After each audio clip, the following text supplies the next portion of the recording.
एक बार था एक छोटा सुंदर सा गांव जहाँ पे थी ढेर सारी हरियाली, सुंदर परिंदे, झरने और खूबसूरत फूल। उस गांव में रहता था एक जवान लड़का और उसकी माँ। माताजी रोज की रोटी कमाने के लिए कठोर परिश्रम करती थी, पर वे तब भी बहुत गरीब थे। एक दिन माताजी गई जंगल में और कुछ सूखी लकड़ी जमा करके ले आई। जब तक वह घर वापस आई, छोटा लड़का इधर उधर खेल रहा था।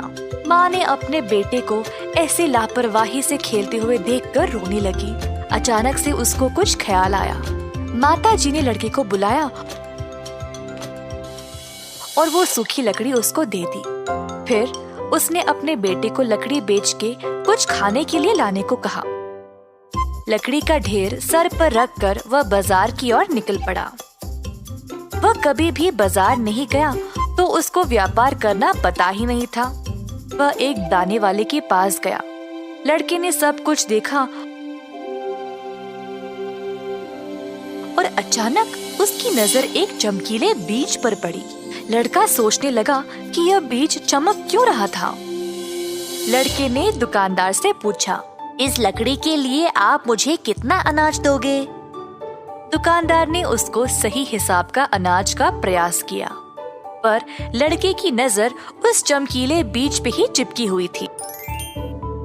मुझे अनाज नहीं चाहिए, मुझे वो चमकीला बीज चाहिए। बहुत बहस के बाद लड़का अपने साथ उस चमकीले बीज को ही ले गया। घर वापस आकर उसने बीज माँ को दिखाया। ये देखो माँ, मैंने एक चमकीला जादुई बीज लाया है। माँ हैरान रह गई और बोली, तुमने खाने के लिए ये लाया है? माताजी रोने लगी। तुम इतने मूर्ख कैसे हो सकते हो? तुमने सारी लकड़ी देकर ये एक बेकार बीज ले आए। हम आज क्या खाएंगे? तुम कब समझोगे ये सब? छोटा लड़का रोने लगा और वहाँ से भाग गया। एक सुनसान जगह पर पहुंचा और उस चमकीले बीज को पानी में फेंक दिया। अचानक से बीज खुल गया और एक पेड़ उसमें से उगने लगा। छोटे पेड़ ने लड़के की ओर देखा और कहा, हो लड़के, क्या तुमने मुझे बोया है? हाँ, मैंने ही बोया।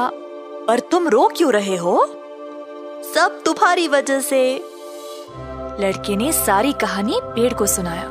पेड़ को बुरा लगा और लड़के को एक आम दिया। लड़का बहुत खुश हो गया और घर वापस दौड़ते हुए गया। अपनी माँ को आम दिया और फिर दोनों ने उसको बांट के खाया। अगले दिन फिर से लड़का पेड़ के पास गया आम मांगने के लिए। इस बार भी पेड़ ने एक ही आम दिया। लड़का लालची बन गया और आम मांगने लगा। पेड़ ने कहा, बच्चे, मैं एक जादुई पेड़ तो हूँ, पर मुझ पे एक श्राप है। मैं तुम्हें एक आम से ज्यादा नहीं दे सकता। मैं भी तुम्हारी मदद करना चाहता हूँ, पर नहीं कर सकता। फिर से अगले दिन लड़का पेड़ के पास गया और मांगने के लिए, परंतु पेड़ ने वही जवाब दिया। लड़के ने पूछा, क्या आपके पास और कोई जादुई शक्ति है?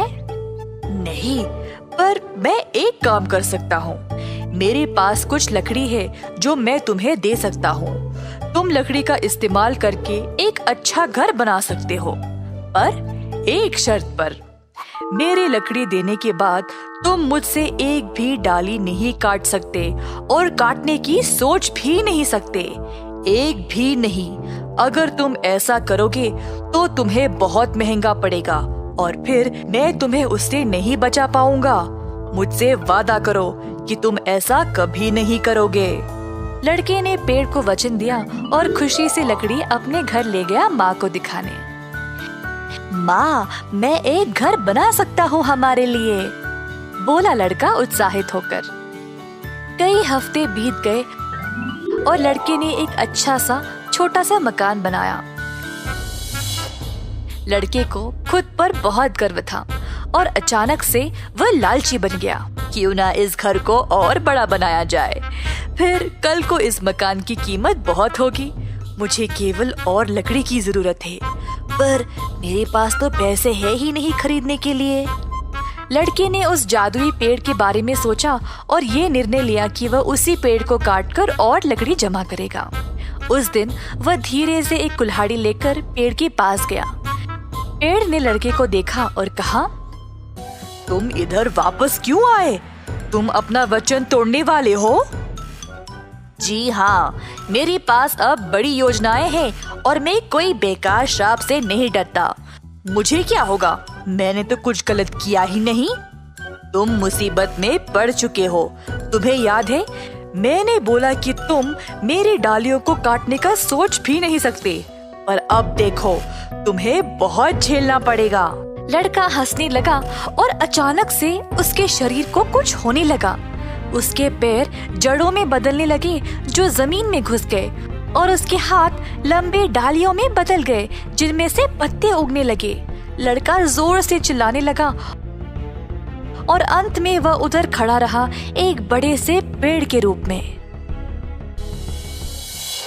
आम का पेड़ बोला, देखा, मैंने तुम्हें चेतावनी दी थी कि कुछ बहुत बुरा होगा।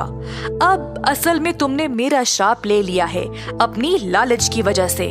अब मैं मुक्त हो गया हूँ इस पेड़ की रूप से। आम का पेड़ वापस आदमी में बदल गया और खुशी से वहाँ से चला गया। लालची लड़के को अपनी लालच की सजा भुगतनी पड़ी। इस कहानी से हम ये सीखते हैं कि लालची विचारों को अपने दिमाग से दूर रखें, क्योंकि वे किसी काम के नहीं हैं।